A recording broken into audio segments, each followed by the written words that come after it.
σημαντικότατο θέμα της υγείας αφορά τις γυναίκες. Εδώ με την κυρία Μέρη Αβραμίδου, είναι εκπρόσωπος της Κυπριακής Ομοσπονδίας Γυναικών Επιχειρηματιών Επαγγελματιών. Καλό μεσημέρι, καλώς ορίσατε. Καλό μεσημέρι. Μαζί μας και ο πρόεδρος της Γυναικολογικής Εταιρείας Κύπρου, ο κ. Λιασίδης. Καλό μεσημέρι και εσάς, κύριε Λιασίδη. Καλημέρα και εσάς. Αύριο θα εξετάζονται όλες οι γυναίκες τεστ Παπα-Νικολάου και θα είναι δωρεάν, σωστά? Όχι, δεν θα είναι δωρεάν. Θα παίρνουμε τη μισή αμοιβή από ό,τι συνήθως. Είπα ότι με την ερώτηση θα αλλάζατε την απόφαση. Θα χαρούμε πάρα πολύ να το αλλάξουμε, ναι. Αλλά, δηλαδή είναι τόσο δύσκολο να το κάνετε δωρεάν? Κοιτάξτε να δείτε. Και αυτό μπορούμε να το κουβεντιάσουμε, αλλά για την ώρα έχουμε πάρει αυτή την απόφαση σαν ένα πρώτο βήμα. Και θα δούμε. Δηλαδή, ένα κανονικό pap test πόσο στοιχίζει? Εξαρτάται από το ποιο τεστ κάνουμε, δηλαδή δεν έχουμε καταρχάς και όλη την ίδια κοστολόγηση. Γιατί τι διαφέρει δηλαδή το δικό σας τεστ pap από ένα τεστ pap κάποιου συναδέλφου σας εδώ στη Λευκοσία? Ακούστε να δείτε.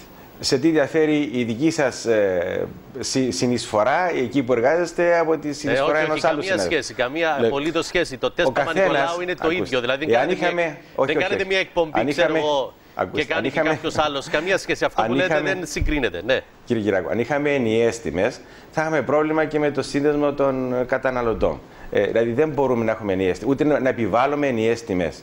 Δηλαδή, πέστε μου ένα παράδειγμα, ένας μέσος όρος, μία τιμή. Είναι από 80 ευρώ μέχρι 120-130 ευρώ, ανάλογος και του είδους του τεστ που κάνουμε. Πώς ξεκίνησε αυτή η προσπάθεια? Εμείς ως ΚΟΓΕ ξεκινήσαμε τα τελευταία 5 χρόνια, πέραν των 5 ετών, να κάνουμε την εκστρατεία διαφώτισης για τον καρκίνο του τραχύλου της μήτρας. Και ο λόγος που ξεκινήσαμε αυτήν την προσπάθεια είναι γιατί ο καρκίνος του τραχύλου της μήτρας πραγματικά μπορεί να προληφθεί. Μάλιστα. Μπορεί να αντιμετωπιστεί αν διαγνωστεί σε πρώιμα στάδια. Και ο στόχος μας είναι καμία γυναίκα να μην πεθάνει από αυτόν τον καρκίνο. Διότι με το τεστ Παπα-Νικολάου μπορεί πραγματικά να προληφθεί. Ξεκινήσαμε αυτή την προσπάθεια ενός ΚΟΓΕ για τις γυναίκες, για προσφορά προς τις γυναίκες της Κύπρου. Έχουμε κάνει ενημερωτικές διαλέξεις σε περίπου 86 κοινότητες, κυρίως των αγροτικών περιοχών. Και τα τελευταία 2 χρόνια έχουμε ξεκινήσει επίσης ένα πιλωτικό πρόγραμμα με τη στήριξη του Υπουργείου Υγείας, το οποίο μας παρέχει τα κρατικά κέντρα υγείας στην Ευρύχου, στο Τσέριν, και τώρα βρισκόμαστε στην Κλήρου, όπου κάνουμε το τεστ Παπα-Νικολάου με θελοντή ιατρό, ιδιώτη γυναικολόγων, ο οποίος προσφέρει δωρεάν τις υπηρεσίες του, και κάνουμε δωρεάν το τεστ Παπα-Νικολάου σε γυναίκες που προσέρχονται αυτών των περιοχών που βρίσκονται τα κέντρα υγείας. Να σας πω κιόλας ότι έχουμε κάνει γύρω στα 1650 τεστ Παπα-Νικολάου τα τελευταία 2 χρόνια και δυστυχώς ή ευτυχώς έχουμε εντοπίσει και 19 περιπτώσεις γυναικών με προκαρκινικές ή και πιο προχωρημένες αλλοιώσεις. Και είναι δηλαδή και μια διαδικασία που όσο πιο νωρίς την αντιμετωπίσεις και την εντοπίσεις, τόσο πιο εύκολα μπορείς να δώσεις λύσεις. Ακριβώς.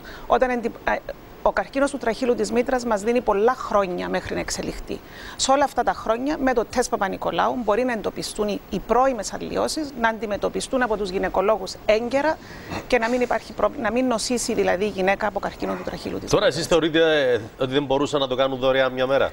Καταρχήν, να εκφράσω και δημόσια τις ευχαριστίες μου προς την Γυναικολογική Εταιρεία Κύπρου, την Εταιρεία Κολποσκόπησης και Παθολογίας Τραχύλου και τους κιτσαρολόγους, οι οποίοι μετά από δική μας εισήγηση, αν μπορούσαν να προσφέρουμε. Τώρα είναι η 10η εβδομάδα, Ευρωπαϊκή Εβδομάδα Πρόληψης και Διαφώτισης για τον καρκίνο του τραχύλου της μήτρας, και θεωρούμε πολύ σπουδαίο το γεγονός ότι προσφέρθηκαν όλοι οι γυναικολόγοι της Κύπρου να συνεισφέρουν σε αυτή την ευαισθητοποίηση. Έστω και με μισή τιμή, θεωρούμε ότι γίνεται πραγματικά. Ωραία, είναι καλό όμως να δείτε ποιοι συμμετείχαν και όντως ασχολήθηκαν με όλο αυτό.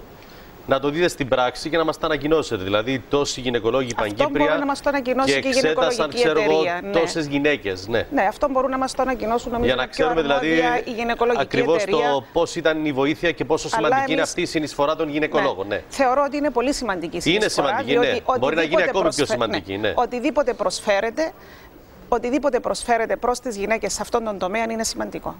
Το μήνυμα που θέλουμε να δώσουμε είναι πραγματικά πάψτε σήμερα, όχι κάποια μέρα, γιατί με την πρόληψη πραγματικά σώζονται ζωές και είναι ένας καρκίνος που δεν θα πρέπει καμία γυναίκα πλέον να νοσήσει από αυτόν τον καρκίνο ή να πεθάνει από τον καρκίνο αυτό στην Κύπρο.